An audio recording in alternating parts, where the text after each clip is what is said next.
सबको मसीह में जय मसीह की। मैं विश्वास करता हूँ कि आप अच्छे हैं, भले चंगे हैं और परमेश्वर के काम को अपने जीवन में देख रहे हैं। और मैं आशा करता हूँ कि आज के वचन से परमेश्वर आप सबसे बात करेंगे। और आज का जो वचन है वो प्रेरितों के काम 16 उससे 22 से 39 से लिया गया है। Book of acts chapter 16 versus 22 to 39। वहाँ पे लिखा है, तब भीड़ के लोग उनके विरोध में इकट्ठा होकर चढ़ आए और हाकिमों ने उनके कपड़े फाड़कर उतार डाले और उन्हें बेंत मारने की आज्ञा दी। बहुत बेंत लगवाकर उन्होंने उन्हें बंदीगृह में डाल दिया और दरोगा को आज्ञा दी कि उन्हें चौकसी से रखे। उसने ऐसी आज्ञा पाकर उन्हें भीतर की कोठरी में रखा और उनके पांव कांट में ठोक दिए। आधी रात के लगभग पौलुस और सीलास प्रार्थना करते हुए परमेश्वर के भजन गा रहे थे और कैदी उनकी सुन रहे थे। इतने में एकाएक बड़ा भूकंप आया, यहाँ तक कि बंदीगृह की नींव हिल गई और तुरंत सब द्वार खुल गए और सबके बंधन खुल पड़े। दरोगा जाग उठा और बंदीगृह के द्वार खुले देखकर समझा कि कैदी भाग गए हैं। अतः उसने तलवार खींचकर अपने आप को मार डालना चाहा, परंतु पौलुस ने ऊंचे शब्द से पुकार कर कहा, अपने आप को हानि ना पहुंचा, क्योंकि हम सब यहीं हैं। तब वह दिया मंगवाकर भीतर लपका और कांपता हुआ पौलुस और सीलास के आगे गिरा और उन्हें बाहर लाकर कहा, हे सज्जनों, उद्धार पाने के लिए मैं क्या करूं? उन्होंने कहा, प्रभु यीशु मसीह पर विश्वास कर तो तू और तेरा घराना उद्धार पाएगा। और उन्होंने उसको और उसके सारे घर के लोगों को प्रभु का वचन सुनाया। रात को उसी घड़ी उसने उन्हें ले जाकर उनके पांव धोए और उसने अपने सब लोगों समेत तुरंत बपतिस्मा लिया। तब उसने अपने घर में ले जाकर उनके आगे भोजन रखा और सारे घराने समेत परमेश्वर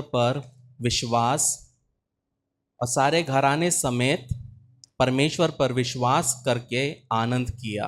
जब दिन हुआ तो हाकिमों ने सिपाहियों के हाथ कहला भेजा कि उन मनुष्यों को छोड़ दो। दरोगा ने यह बात पौलुस से कही, हाकिमों ने तुम्हें छोड़ देने की आज्ञा भेज दी है, इसलिए अब निकलकर कुशल से चले जाओ। परंतु पौलुस ने उनसे कहा, उन्होंने हमें जो रोमी मनुष्य है दोषी ठहराए बिना लोगों के सामने मारा और बंदीगृह में डाला।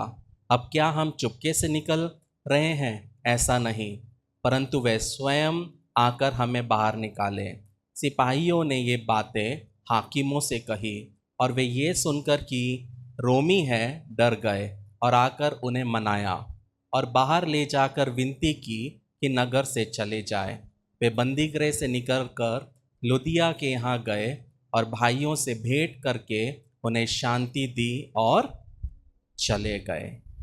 आज का मैसेज का टाइटल है, पीटा गया लेकिन टूटा नहीं। क्या है? पीटा गया लेकिन टूटा नहीं। प्रियो, जब हम मसीह जीवन में जीते हैं तो बहुत बार हम मुश्किल हालातों से होके गुजरते हैं और बहुत बार ये मुश्किल हालात इस तरह रहते हैं कि हमको लगता है कि अब ये हालात के ऊपर मैं जा नहीं सकता या जा नहीं सकती।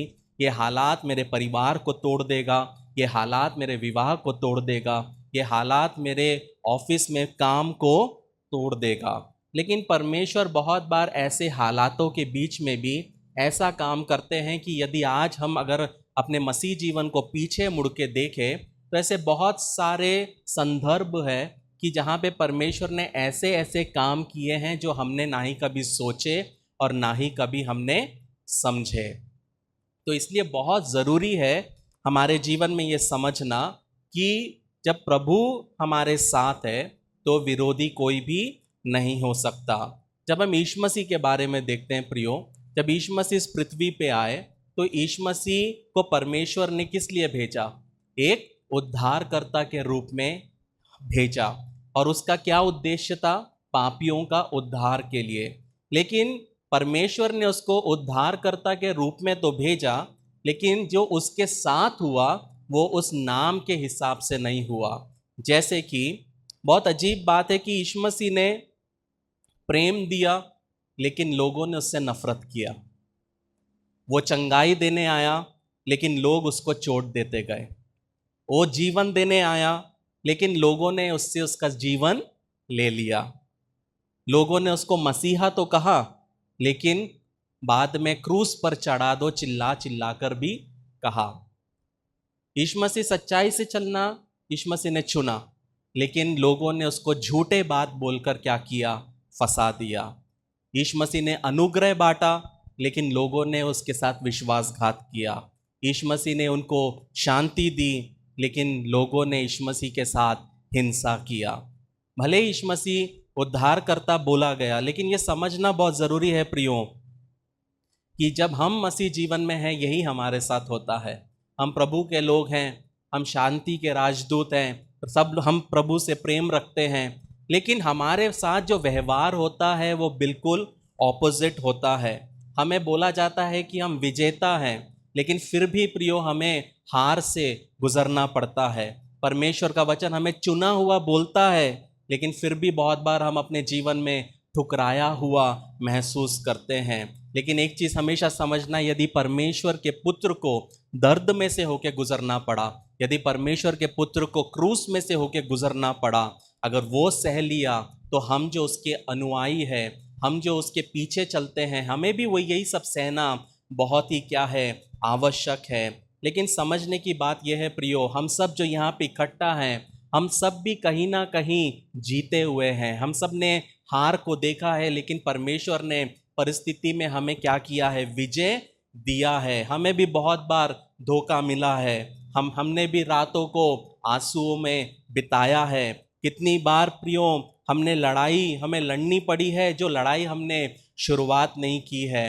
लोग जब हमें देखते हैं, हमारे पोशाक को देखते हैं, हमारे मुस्कान को देखते हैं, हमारे जीवन को देखते हैं, उनको लगता है सब अच्छा है, लेकिन हम मन में जानते हैं कि नहीं, परमेश्वर ने मेरे को जिंदा रखा है, नहीं उसने मुझे जीवित रखा है। पता है क्यों प्रियो? सच्चाई ये है कि जीवन आसान नहीं है, लेकिन एक चीज़ समझना है कि परमेश्वर सच्चा और विश्वास योग्य है। मुसीबत हमारे जीवन में आएगी, लेकिन एक चीज़ समझना है प्रियो, मुसीबत हमारे रंग को देख के नहीं आती, हम किस घर में पैदा हुआ है वो नहीं देखती, क्या भाषा बोलते हैं, क्या हम कांग्रेस पे विश्वास करते हैं या बीजेपी पे, वो मुसीबत ये सब नहीं देखती। मुसीबत प्रियो हमारे जीवन में आएगी, लेकिन परमेश्वर यदि मुसीबत को हमारे जीवन में आने देता है वो एक वजह से है। पता है क्या वजह है? हमें और मजबूत बनाने के लिए। तो पौलुस भी यहाँ पे प्रियो जब हम पढ़ते हैं, पौलुस भी यहाँ पे खुद को एक अजीब परिस्थिति में पाता है। हम बहुत बार ये सुनते हैं कि आराधना किया, जेल टूटा, वो चीज़ अलग बात है, लेकिन आज मैं अपना फोकस में कुछ और इसमें लाना चाहता हूँ प्रियो। पौलुस वहाँ पहुँचा कैसे, ये सवाल समझना बहुत ज़रूरी है कि पौलुस वहाँ पहुँचा कैसे। और बहुत बार हम भी ये समझते कि ये परिस्थिति में मैं कैसे पहुँच गया। हमारे जीवन में मुसीबत है, हमारे जीवन में प्रॉब्लम्स हैं, सही बात है, पर क्या हमने कभी सोचा कि ये मुसीबत में हम पड़े कैसे? क्या हमने ये सोचा कि ये प्रॉब्लम में मैं आया कैसे? क्योंकि जन्म से ये प्रॉब्लम नहीं था, पहले से ये प्रॉब्लम, ये दिक्कत नहीं थी, लेकिन आज अगर मैं इस दिक्कत में हूँ या ये परेशानी में हूँ तो क्यों हूँ, वो समझना बहुत ज़रूरी है। कहने का मतलब है प्रियो, यदि हमने जीवन में गलती किया है और वो गलती की सज़ा हमें मिल रही है तो हम बोल सकते कि हाँ मैं डिज़र्व करता हूँ। लेकिन जब हम हमारे जीवन में देखते हैं कि हमने कोई गलती नहीं की और बिना गलती किए ही अगर हमारे खिलाफ बोला जाए तो हम क्या करेंगे? अगर कठिन समय से हम गुजर रहे हैं और गुजरते हुए भी अगर हम अपने बुलाहट को पूरा करते हैं तो क्या होगा? मतलब जब हम प्रभु के साथ विश्वास योग्य होते हुए भी यदि प्रभु हमको मरुभूमि में से लेके जाना चाहे तो ये सवाल हमारे जीवन में हमेशा आता है प्रियो कि क्यों मैं इस परिस्थिति में हूं, ऐसा मैंने क्या इतना महान कर लिया कि परमेश्वर मुझे एक प्रॉब्लम के बाद दूसरा प्रॉब्लम दे रहा है। और यही प्रियो मसीह जीवन का सार है। बहुत बार हमको लगता है कि ये प्रॉब्लम खत्म हो गया तो अब कुछ नहीं होगा, लेकिन मसीह जीवन में आपके जीवन में एक पहाड़ आता है, उसके बाद जब हम उसको पार करते हैं तो परमेश्वर एक और पहाड़ देता है, क्योंकि परमेश्वर कभी भी हमको लेजी बनाना नहीं चाहता। परमेश्वर चाहता है कि हम बढ़ते जाए, परमेश्वर चाहता है हम सीखते जाए, परमेश्वर चाहता है कि हम और उन्नति करते जाए। तो पौलुस जो है वो दुआ करता है कि उसको एशिया माइनर में जाना है। एशिया माइनर क्या है? तो आज का तुर्की है, लेकिन परमेश्वर उसको मना करता है और परमेश्वर उसको भेजता है मकदूनिया। तो जब मकदूनिया में पौलुस जाता है तो वहां पे एक स्त्री मिलती है, वो है लिडिया, इंग्लिश में लिडिया, हिंदी में लुदिया। परमेश्वर उस महिला के दिल को खोलता है और उसके द्वारा वहां का पूरा जो जगह के लोग थे वो प्रभु को अपनाते हैं। लेकिन आपको समझना है कि जब हम ये वचन हम पढ़ते हैं तो यहाँ पे लिखा है कि पौलुस रोज के जैसे प्रार्थना के लिए जा रहा है। मतलब पौलुस परमेश्वर की आवाज सुन रहा है, एक बहुत बड़ा बेधारी उस जगह पे आया है, लेकिन पौलुस ने प्रार्थना करना नहीं छोड़ा। आज बहुत बार प्रियो हमारे जीवन में कमी पता क्या होती है? हम लोग गाना अच्छे से गाते हैं, हम आराधना करते हैं, जॉब टाइम पर जाते हैं, बिजनेस के प्रति वफादार है, लेकिन हमारे जीवन की कमी यह है प्रियो कि हम नियमित रूप से दुआ नहीं कर पाते। लेकिन पौलुस के जीवन में भी परेशानी थी, पौलुस के जीवन में भी दुख था, तकलीफ था, लेकिन पौलुस ने प्रार्थना करना नहीं छोड़ा। पता है क्यों प्रियो? क्योंकि पौलुस का परमेश्वर के साथ में एक रिश्ता था, और जब हमारा परमेश्वर के साथ एक रिश्ता बन जाता है प्रियो, तो चाहे हम कहीं पे भी रहे, हमको प्रियो प्रार्थना करने के लिए किसी को बोलने की आवश्यकता नहीं पड़ती। तो यहाँ पे हम देखते हैं कि पौलुस जो है, जब हम 16वां वचन से पढ़ते हैं, एक्ट 16 एंड 17, वहां पे लिखा है कि जब हम प्रार्थना करने की जगह जा रहे थे तो हमें एक दासी मिली जिसमें भावी कहने वाली आत्मा थी, और भावी कहने से अपने स्वामियों के लिए बहुत कुछ कमा लाती थी। वे पौलुस के और हमारे पीछे आकर चिल्लाने लगी, ये मनुष्य परम प्रधान परमेश्वर के दास है जो हमें उद्धार के मार्ग की कथा सुनाते हैं। तो यहाँ पे स्टार्टिंग लाइन जब हम 16वां पढ़ते, वहां लिखा है जब वे प्रार्थना करने की जगह जा रहे थे, मतलब कि वो दिन ब दिन जब वहां है उन्होंने प्रार्थना करना नहीं छोड़ा। लेकिन वहां पे एक चीज हुआ कि कोई उसके पीछे पड़ गई। अब वो एक कौन थी? वो एक स्त्री थी जो कि फ्यूचर बताती थी, और वो रोज पौलुस के पीछे पड़ती थी और उसको बोलते हुए जाती थी कि ये परमेश्वर के दास है, ये परमेश्वर के लोग है। मेरा सवाल आपसे है प्रियो, आपके पीछे कौन पड़ा हुआ है? पौलुस के पीछे तो एक स्त्री पड़ी थी, लेकिन आपके पीछे कौन पड़ा हुआ है, जिस वजह से प्रियो आप मसीही जीवन में आगे बढ़ नहीं पा रहे? आप में से बोलोगे देखो मेरे पीछे तो कोई लड़की नहीं है, आप बोलोगे देखो मेरे पीछे तो कोई लड़का नहीं है। सही बोला, हो सकता है नहीं है और हो सकता है हो भी, लेकिन कहने का मतलब है प्रियो आज आप पीछे क्यों पड़े हो, या आपके पीछे क्यों कोई पड़ा है? हो सकता है वो पीछे जो पड़ा है वो प्रियो आपका इनसिक्योरिटी है लाइफ से, कि मैं कैसे अपने जीवन को आगे व्यतीत कर पाऊंगा। हो सकता है कि डर है, डिप्रेशन है, एक खौफ है जिंदगी में कि क्या मेरे बच्चे आगे बढ़ पाएंगे, क्या मेरे बच्चे का फ्यूचर ऐसे ही खत्म हो जाएगा, क्या मैं ठट्टा का कारण तो नहीं बन जाऊंगा, क्या मेरा परिवार ठट्टों का कारण तो नहीं बन जाएगा। ये स्त्री जो थी, ये लड़की जो थी, ये पौलुस के पीछे रोज पड़ी रहती है, रोज पड़ी रहती है। लेकिन आपको समझना है प्रियो, पौलुस दुआ करना नहीं छोड़ता। अगर हमारे पीछे कोई इंसान पड़ जाए और हमें परेशान करे तो हम सोचते हैं हम दूसरे रूट से जाएंगे, लेकिन पौलुस नियमित रूप से वहां पे दुआ करने जाता था, परमेश्वर के साथ में रिश्ता बनाए रखता था। प्रियो पता है क्यों? क्योंकि पौलुस कभी नहीं चाहता था किसी और के वजह से उसका परमेश्वर के साथ रिश्ता टूटे।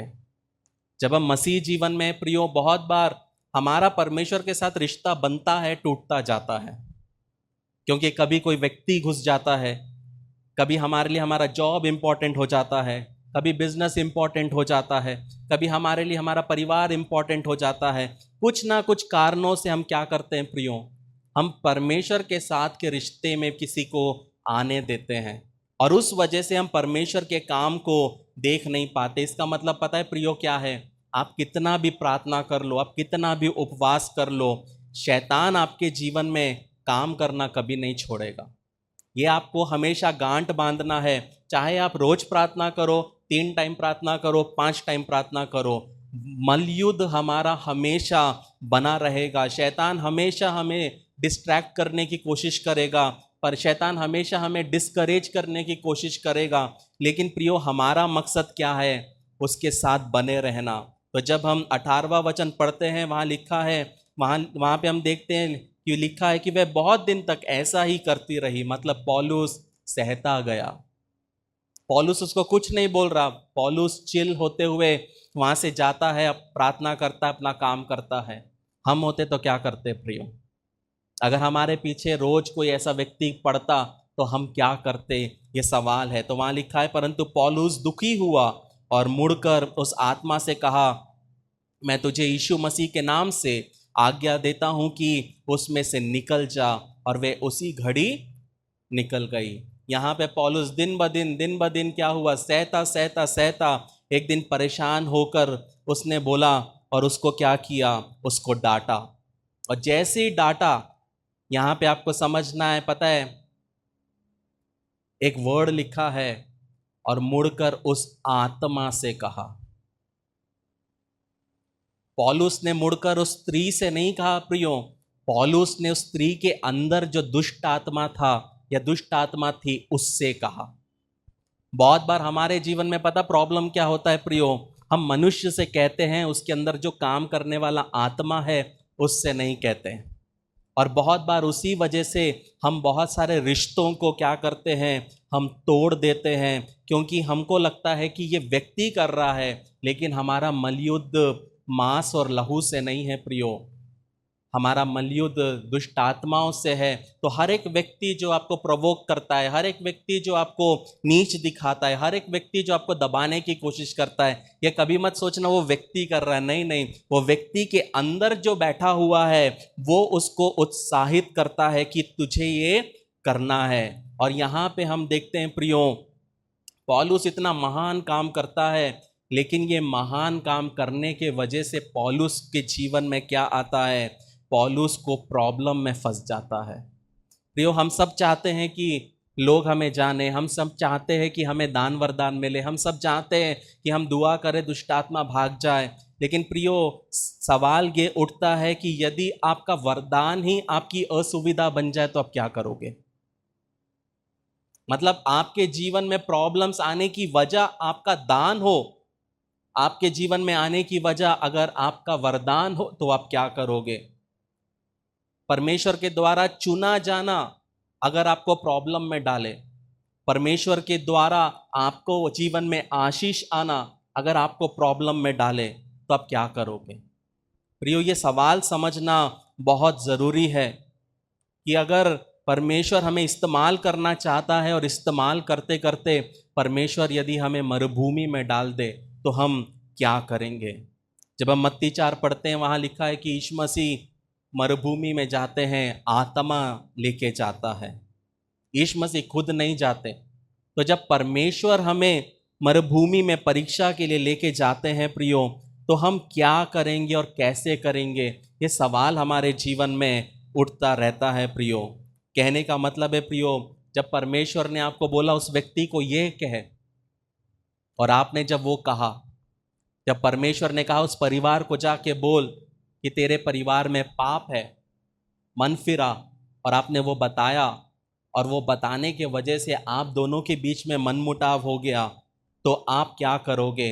जस्ट बिकॉज आपने परमेश्वर की आज्ञा मानी और वो आज्ञा मानने के वजह से आपके प्रॉब्लम्स आ गए, आपके जीवन में परिवार टूटने के कगार में आ गए, तो आप क्या करोगे?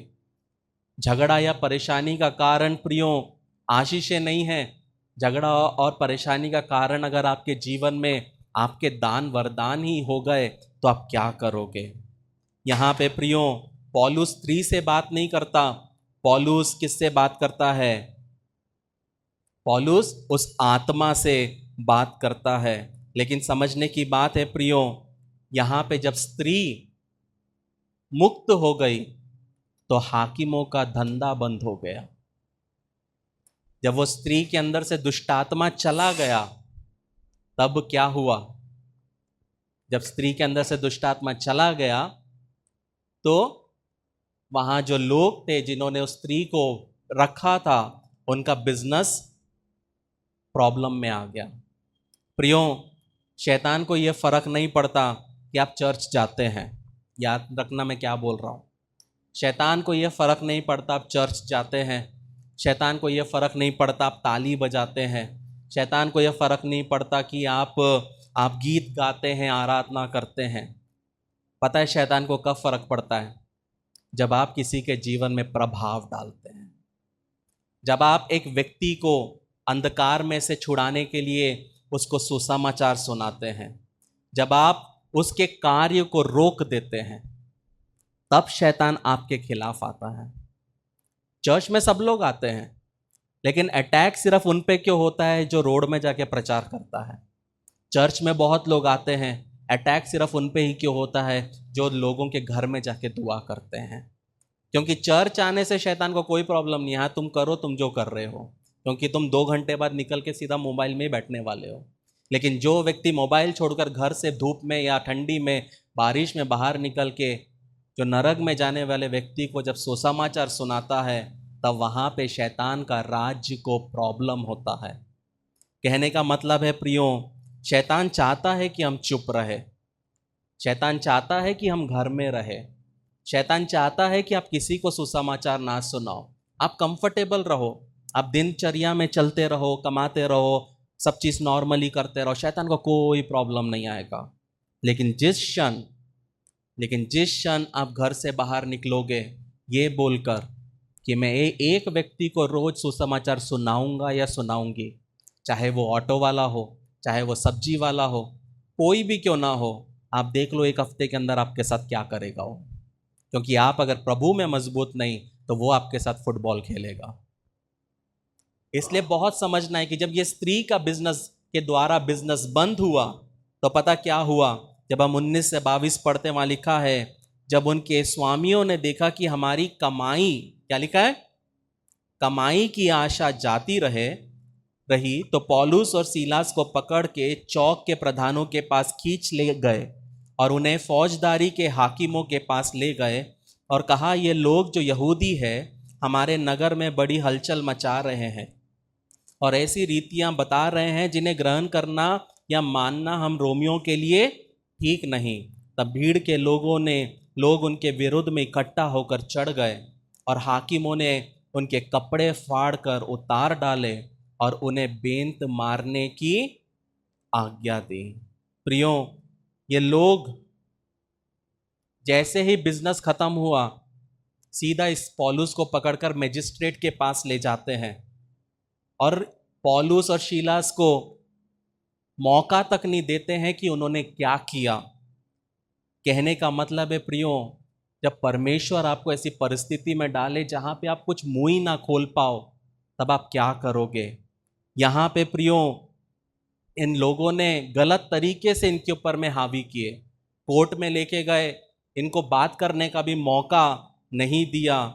कहने का मतलब है प्रियो, कभी कभी हमारे जीवन में ऐसे सीजन्स आएंगे, ऐसे ऋतु आएंगे जब परमेश्वर हमें अलाउ करेगा कि लोग हमें घसीट पाए। हमारे जीवन में ऐसी कभी कभी परिस्थितियां परमेश्वर आने देगा जब लोग हमारे ऊपर थूक सकेंगे। ऐसे मौके आने देगा जब लोग हमारे परिवार के बारे में गलत बोल पाएंगे। ऐसे समय आने देगा कि लोग हमारे बारे में बुरी बुरी बातें बोलेंगे। वो एक सीजन है और वो समझना बहुत ज़रूरी है कि वो सीजन से होके, वो ऋतु से होके निकलना बहुत आवश्यक है और उस सीजन में आप मुंह नहीं खोल पाओगे। लेकिन आपको समझना है प्रियो कि उन्होंने उनके कपड़े उतारे, कोई प्रॉपर ना ही उनका मजिस्ट्रेट के सामने में वकील हुआ, पेशी हुआ, सीधा डिक्री हो गया, मारो। कपड़े फाड़कर क्या किया? मारने लगे। मैं कहानी सुनाता हूं इसको समझने के लिए। एक बार एक लड़का बचपन में बहुत शरारती था। माँ ऑफिस जाने के पहले देखी कि बच्चे ने कुछ तो एक ग्लास तोड़ दिया। माँ ने उसको देखा और उसको बोला, जब मैं ऑफिस से आऊँगी ना तो मैं तुझे बताऊँगी। और बोल के माँ क्या करी, माँ चली गई। माँ चेतावनी दे के चली गई। माँ रात को आती है। अब ये जो लड़का है ये इसको ज़्यादा प्रार्थना करना आता नहीं है, लेकिन उस दिन जब से माँ गई ये लड़का जो है दुआ कर रहा है। दुआ कर रहा है कि हे परमेश्वर, अगर तू सच में है तो मेरी माँ भूल जाए, और मेरी माँ जब घर आए तो वो इतनी थकी हो कि वो भूल जाए कि इस माँ को क्या करना है, सजा मुझे देना है। दिन भर दुआ कर रहा है, मम्मी आएगी तो पड़ेगी ये सोच के। जब वो घर पे रात के समय मम्मी आने का टाइम हुआ तो जल्दी से उसने क्या किया, सोने का समय करीब आया तो उसने सोचा मम्मी आएगी, बेल्ट पड़ेगा या तो लकड़ी पड़ेगी, एक काम करता हूँ मैं ना एक पजामा के जगह 3 पजामा पहन लेता हूँ, मैं ना 3 टी शर्ट पहन लेता हूँ, तो अगर मम्मी मारेगी तो कम पड़ेगा, चोट कम लगेगी। और उम्मीद उसकी तब भी थी कि हाँ परमेश्वर सच्चा है तो शायद मम्मी भूल जाएगी। एकदम से दरवाजा खुलता है, झट से लड़का आंख बंद कर लेता है और सोने का नाटक करता है और टाइम देखता रहता है। कुछ मिनट हो गए, 15 मिनट हो गए, आधा घंटा हो गया और माँ अंदर उसके रूम में नहीं आई। तो मन ही मन बच्चा बोला, हाँ परमेश्वर तू सच्चा है, मैं तुझ पे विश्वास करता हूँ। और बहुत आनंदित हो गया कि उसने चैन की सांस ली। और कुछ ही देर में जैसी वो ये सोचा, उसके रूम का दरवाज़ा खुला, और जैसे उसका रूम का दरवाज़ा खुला उसको महसूस हो गया कि उसकी माँ दरवाजे पे खड़ी है। उसने कुछ समझा नहीं, सोचा नहीं। थोड़े समय के बाद दरवाज़ा बंद होता है और कुछ मिनट के बाद उसको आवाज़ आती है। आवाज़ इसकी आती है कि माँ ड्रॉअर खोल रही है और ड्रॉअर से बेल्ट निकाल रही है। और जब बेल्ट निकालने की आवाज़ आया तो लड़के को एहसास हुआ कि हाँ माँ मार तो रही है, मतलब गलती किया है इसलिए मार पड़ने वाली है, लेकिन उसको इस चीज़ का टेंशन हुआ और अफसोस हुआ कि उसको लगा कि उसकी माँ नहीं मारेगी। उसने 2 कपड़े उतार के घर के कपड़ों में वो आ गया था। और फिर उसकी जो हालत हुई वो पढ़ने के बाद उसको समझ में आया कि माँ की याददाश्त जो है सज़ा देने में कभी भी कमज़ोर नहीं होती। एक छोटा सा कहानी है प्रियो। एक छोटे से बच्चे को पता है अगर 2 कपड़ा ज़्यादा पहन लिया तो शायद मुझे थोड़ा कम लगेगा। यहाँ पे पौलुस और शीलास के कपड़े उतार दिए, कमज़ोर अवस्था में आ गए। जो कपड़ा उनको बचाना था वो कपड़ा भी उनसे छीन लिया गया, और वो कपड़े उतार कर पौलुस और शीलास को क्या करने लगे, मारने लगे। प्रियो, सवाल ये उठता है कि परमेश्वर जिसने इस कपड़े के द्वारा एक समय में आपको बचाया, एक समय आ सकता है प्रियो जब परमेश्वर ये कपड़ा उतारने के लिए भी अलाउ करेगा। तब आप उस परिस्थिति में क्या करोगे? पौलुस और शीलास इस परिस्थिति में आया, उसमें उनकी क्या गलती थी? उन्होंने सिर्फ परमेश्वर का काम किया, लेकिन आज चौक में नंगे खड़े होके उनको बेंत से मारा जा रहा है। हम भी बहुत बार महसूस करते हैं कि काश परमेश्वर मुझे चेतावनी दे देता। हम में से कितने लोग बोल सकते हैं कि हाँ, अगर परमेश्वर मुझे बता देता तो मैं ये नहीं करता, मैं ये नहीं करती। लेकिन प्रियो, परमेश्वर अगर हमें बताता तो हम कभी भी जीवन में सीख नहीं पाते। हम सोच सकते हैं कि परमेश्वर ने पौलुस को यहाँ क्यों भेजा, क्या सिर्फ मार खाने के लिए? नहीं प्रियो, क्योंकि परमेश्वर का एक काम है वहाँ पे। उस काम के लिए परमेश्वर का योजना है। वो योजना किसके लिए है? जेलर के लिए है। अब अगर जेलर को बचाना है तो पौलुस को जेल में पहुँचाना तो पड़ेगा। अब कैसे पड़ेगा? वो परमेश्वर का सही रास्ता है। लेकिन पौलुस को सोच के देखो कि पौलुस के मन में क्या हुआ होगा। कि उसने तो कुछ नहीं किया, उसने तो सिर्फ परमेश्वर का काम किया। और यहीं पे एक चीज समझना है प्रियो, बहुत बार अनुग्रह और परेशानी एक साथ आती है। जब मैं इस वचन को पढ़ रहा था तो यहाँ पे मैं देख रहा था कि अनुग्रह है, लेकिन समझ नहीं आ रहा था कि ये कैसा अनुग्रह है। क्या जेल में जाना अनुग्रह है? क्या मार खाकर नंगा जेल में फेंकना, क्या ये अनुग्रह है? पता है परमेश्वर ने क्या उत्तर दिया? परमेश्वर ने एक ही चीज उत्तर दिया, उसको मार तो पड़ी लेकिन वो मार उसको मार नहीं पाया। वो है अनुग्रह। अनुग्रह ये नहीं है कि प्रॉब्लम्स नहीं है प्रियो जिंदगी में, अनुग्रह ये है कि प्रॉब्लम्स आने के बाद भी आप और मैं जीवित हैं। अनुग्रह ये है कि रोड एक्सीडेंट होने के बाद भी आप और मैं यहाँ पे जीवित हैं। अनुग्रह ये है कि माँ बाप ना होते हुए भी हम यहाँ पे खड़े हैं। अनुग्रह ये है कि परिवार ने हमको छोड़ दिया तो भी हम यहाँ पे जीवितों के बीच में खड़े हैं प्रियो। ये है अनुग्रह कि लोगों ने तो हमें कमजोर करके, एक्सपोज करके हमें पूरा तरह से तोड़ना चाहा, लेकिन परमेश्वर ने हमें क्या नहीं होने दिया, हमें टूटने नहीं दिया। और तब मुझे एक चीज समझा प्रियो, मसीह जीवन का में एक लड़ाई जीतने का इनाम पता क्या है? दूसरा इनाम, दूसरी लड़ाई। मसीह जीवन में एक लड़ाई जीतने का इनाम है दूसरा लड़ाई। परमेश्वर एक लड़ाई के बाद दूसरा लड़ाई देता रहेगा। पता है क्यों? वो हमें डेवलप करना चाहता है। दाऊद के जीवन में भालू आया, शेर आया, गोलायत आया, फिर शाऊल आया। शाऊल कितने साल तक दाऊद को प्रताड़ित करता गया। तो हमारे जीवन में प्रॉब्लम्स तो आएंगे, लेकिन आपको समझना है प्रियो, ये प्रॉब्लम्स आपको तोड़ने के लिए नहीं है। जो व्यक्ति परमेश्वर को आपको बनाना है वो बनाने के लिए है। तो जब हम 23 और 24 पढ़ते वहाँ लिखा है, वहाँ पे लिखा है, बहुत बेंत लगवा कर उन्होंने उन्हें बंदी गृह में डाल दिया और दरोगा को आज्ञा दी कि उन्हें चौकसी से रखे। उसने ऐसी आज्ञा पाकर उन्हें भीतर की कोठरी में रख दिया और उनके पांव कांट में ठोक दिए।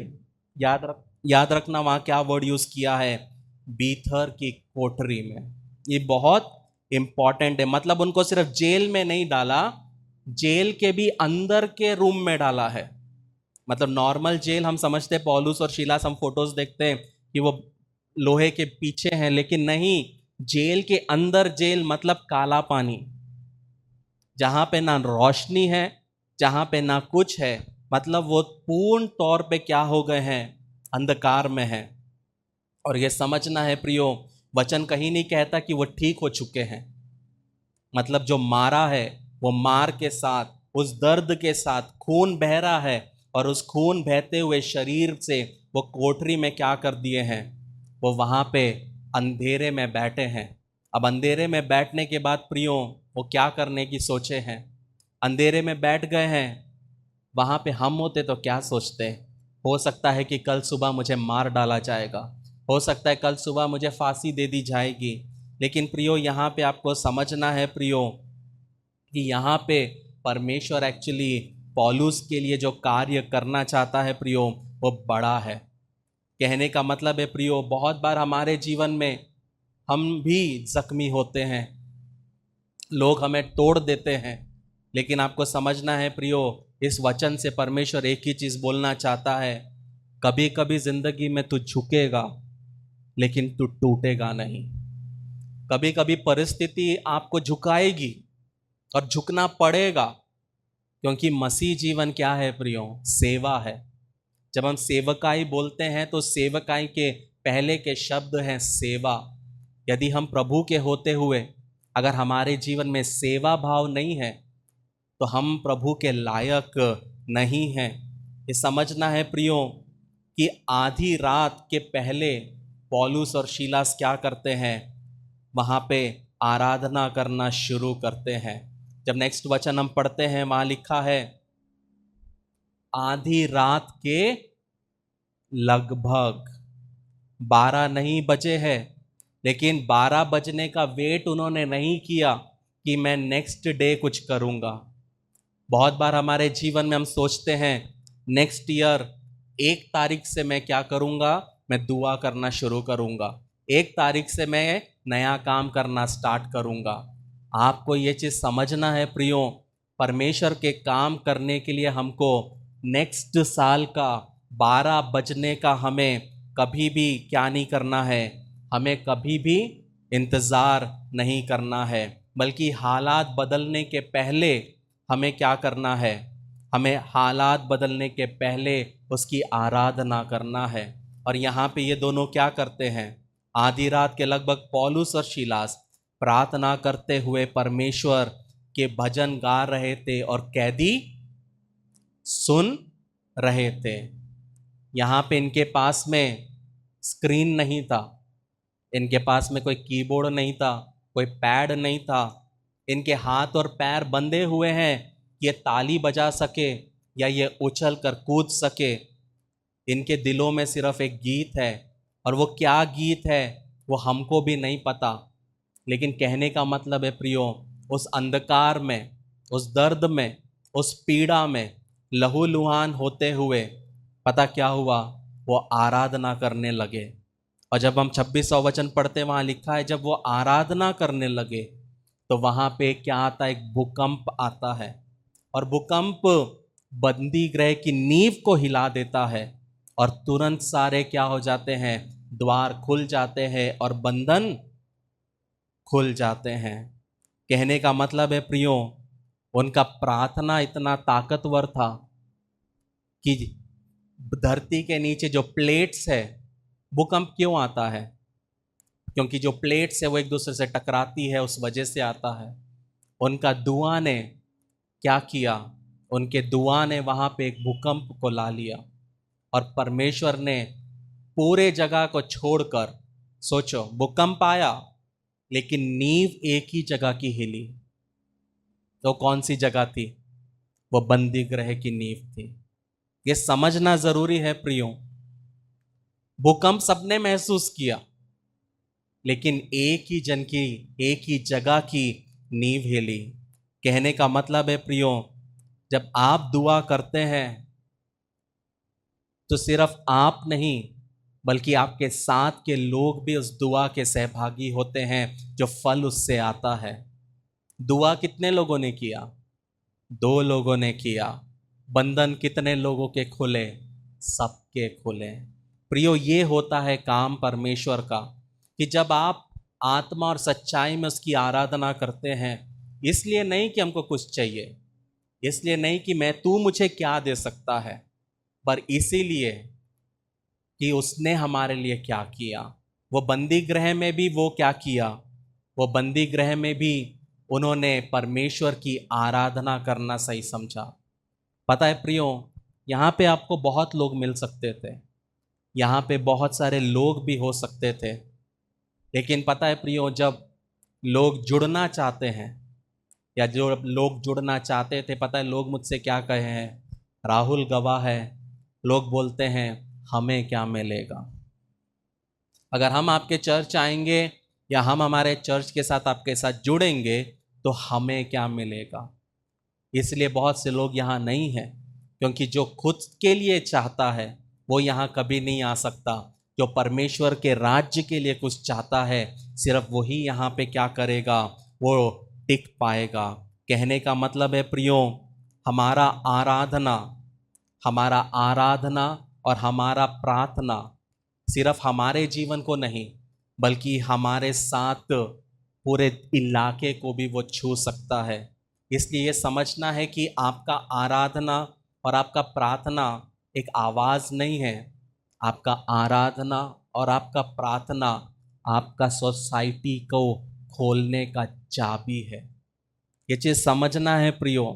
हम आराधना को ओवरलुक करते हैं, हम प्रार्थना को ओवरलुक करते हैं। आप बोलोगे मैं मेरी सोसाइटी में 3 साल से हूँ, आज तक मैंने एक भी व्यक्ति को प्रभु में नहीं ला पाया, एक भी व्यक्ति को बता नहीं पाया। पता है क्यों? वहाँ पे आपका प्रार्थना का कमी है। प्रार्थना होगा तो ऑटोमेटिकली परमेश्वर दरवाज़ों को भी खोलेगा। कि आप लोगों को उसके सुसमाचार को बता सको। आराधना दो जन ने किया, और आराधना जिन्होंने सुना उन्होंने परमेश्वर के काम को देखा। जब पौलुस और शीलास आराधना कर रहे थे, कैदी लोग उसके साथ में नहीं थे, वो सिर्फ सुन रहे थे। कभी कभी लोग सिर्फ सुनेंगे आपको, लेकिन वो उस कार्य को अपने जीवन में होते हुए देखने पाएंगे। लेकिन मेरा सवाल एक ही है प्रियो, पौलुस और शीलास अंधेरे में थे, उनको कैसे पता चला दरवाजे खुल गए? पौलुस और शीलास बाहर नहीं थे, भीतरी में थे, अंधेरे सेल में थे। उनको कैसे पता चला कि बाहर के दरवाजे खुल गए? प्रियो, परमेश्वर का आत्मा इस वचन से एक चीज बहुत क्लियरली कहना चाहता है, आने वाला काम परमेश्वर का आप देख नहीं पाओगे, आपको सुनना पड़ेगा। आप बहुत बार हमारे जीवन में इच्छा होती है कि मुझे परमेश्वर के काम को देखना है, लेकिन परमेश्वर का आत्मा इस वचन से कहता है प्रियो कि आने वाला काम जो आपके जीवन में होने वाला है, उसको देखने के पहले तुम्हें सुनना पड़ेगा। अगर तुम सुन पाए तो तुम देख पाए, यदि तुम सुन नहीं पाए तो तुम उस कार्य को देख नहीं पाओगे। जिस तरह अलार्म सिस्टम होता है प्रियो, अलार्म सिस्टम को हम सुन के पता करते हैं कि चोर आया, वैसे ही प्रियो ये कब हो सकता है, ये हमारे जीवन में कब हो सकता है कि हम पहले सुने फिर देखें? पता है कब? जब हमारा परमेश्वर के साथ एक घनिष्ठ रिश्ता है। जब हमारा परमेश्वर के साथ में एक रिश्ता है, तो जो होने वाला है वो पहले हमें बताएगा, और होने के पहले वो हमें जब बताएगा तब क्या होगा प्रियो? हम उसके कार्य को देखने से पहले सुनने वाले बन पाएंगे। ये सोचना प्रियो, दो प्रकार के लोग हैं। कुछ लोग सिर्फ देख पाते हैं, लेकिन कुछ लोग सुनकर देखने वाले हैं। उनके लिए कब कोई भी चीज़ कोइंसिडेंस नहीं है, परमेश्वर उनको बताता है। और एक और चीज़ जो यहाँ पे हम देखते हैं प्रियो, ये पूरा चीज़ 24 घंटे के अंदर होता है। पौलुस का दुआ के लिए जाना, उस लड़की का छुटकारा पाना, मार पड़ना, रात को आराधना, और रात को आराधना के बाद में सुबह का ये छुटकारा 24 घंटे के अंदर। प्रियो, जब आपके जीवन में प्रार्थना जीवन है, तो आपके जीवन के प्रॉब्लम्स को सॉल्व करना के लिए परमेश्वर को साल नहीं लगेगा, वो 24 घंटों के अंदर कर देगा। लेकिन जब आपका परमेश्वर के साथ में वो रिश्ता नहीं है, जब परमेश्वर के साथ में वो प्रार्थना जीवन नहीं है, तब आपको ज़्यादा समय लगता है प्रियो परमेश्वर के ओर से पाने के लिए। क्या आपने सोचा प्रियो, पौलुस जेल में रहते हुए भी आज़ाद था, और जेलर आज़ाद होते हुए भी सुसाइड के, डिप्रेशन के सोच में था। प्रियो, यही होता है प्रियो, बाहर के लोग और मसीह जीवन यही है। जब बाहर के लोग हमको देखेंगे तो बोलेंगे ये लोग बहुत ओल्ड फैशन है, ये लोग बहुत ओल्ड फैशन है, ये लोग बहुत अलग तरीके से जीते हैं, हम इंजॉय करते हैं। लेकिन जैसे उनके जीवन में एक प्रॉब्लम आता है, सीधा कनपटी पे बंदूक लगा देते हैं, क्योंकि वो बाहर से आज़ाद है लेकिन अंदर से कैद में है। लेकिन लोगों को देखने में हम बाहर से भले ही कैद में लग रहे हैं, लेकिन एक्चुअल में प्रियो हम कौन है? हम आज़ाद है। कहने का मतलब है प्रियो, जिंदगी हमें पीटेगा और परमेश्वर जिंदगी को हमें पीटने देगा। ये समझना बहुत ज़रूरी है। Life is not fair. अगर आप लाइफ को जी रहे हो, लाइफ इज नॉट फेयर। आप जब रोड में जाओ, आपको दिखेगा कि जिंदगी फेयर नहीं है। सबके लिए अलग है, हमारे लिए अलग तरीके से है, दूसरे के लिए अलग तरीके से है। लेकिन ये फेयरनेस हो या ना हो, एक चीज़ समझना है कि कि परमेश्वर भले हमें झुकने दे कभी कभी, वो हमें टूटने नहीं देगा। मुझे बहुत सारे मैसेज आ रहे हैं हैदराबाद से, क्योंकि वहाँ पे मर्डर हुआ, बहुत सारी चीज़ हो रहे। मुझे मैसेज कर रहे, अन्ना क्या करें, अन्ना क्या करें, क्योंकि मुझे हैदराबाद के लोग अन्ना बोलते हैं। मैं बोलता हूँ शांत रहो, परमेश्वर करेगा। अनजस्टिस होगा, हमारे साथ होगा, प्रभु के लोगों के साथ होगा, ये कोई नई बात नहीं है। एक ही चीज करना है प्रियो, यहां पे पौलुस और शीलास के साथ अनजस्टिस हुआ। उन्होंने ये नहीं बोला हम तुमको कोर्ट लेके जाएंगे, उन्होंने ये नहीं बोला हम तुमको ठोक देंगे, तुमको मार देंगे, उन्होंने गाली गलौच नहीं कही, चुप रहे। मारना है मारो, जो करना है करो। लेकिन जब वो चुप रहे, परमेश्वर ने पता क्या किया, परमेश्वर ने उस जेलर को ही नहीं बचाया, बल्कि जिन लोगों ने उनको जेल में डाला वो खुद डर गए, क्योंकि ये लोग खुद रोमी थे, और रोमी को बिना ट्रायल के अगर जेल में डाल दिया और मारा तो मतलब मृत्यु मिलेगी।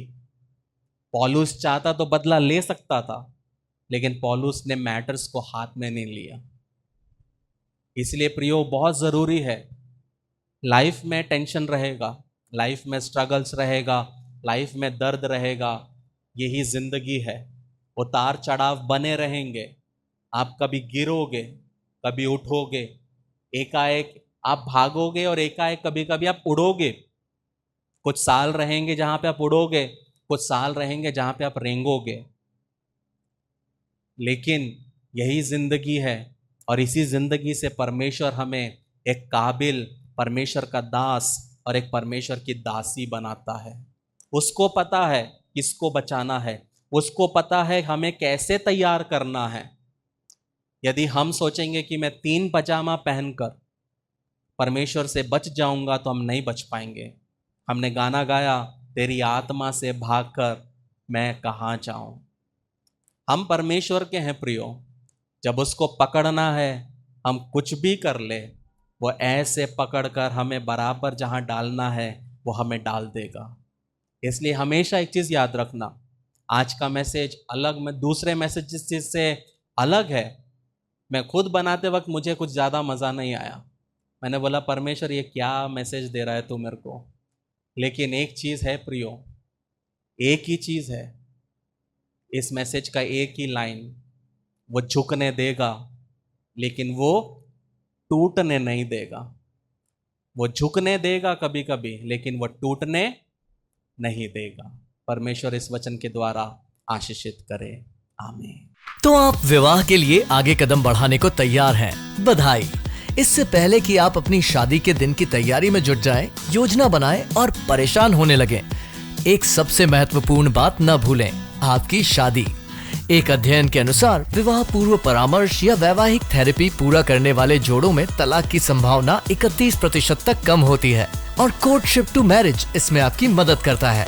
हमारे कोर्स और पाठों में विवाहित जीवन के संघर्षों, वास्तविकताओं और रोजमर्रा की दिनचर्या जैसे कई विषय सम्मिलित किए गए हैं। इस कार्यक्रम पर कई जोड़ों का भरोसा रहा है, जो जिंदगी के इस नए स्तर पर जाने के लिए तैयार हैं। लेकिन इसके लिए सिर्फ हमारी बात को ही न माने, आप अपना पहला पाठ मुफ्त सीख सकते हैं। एक बार जब आप कोर्टशिप टू मैरिज के साथ रजिस्ट्रेशन करते हैं, तो आप हमारी 30 दिन की मनी बैक गारंटी द्वारा भी सुरक्षित रहते हैं, और आप तैयार हैं एक सुखी वैवाहिक जीवन के लिए। courtship2marriage.com पर आज ही अपना पहला लेसन शुरू करें।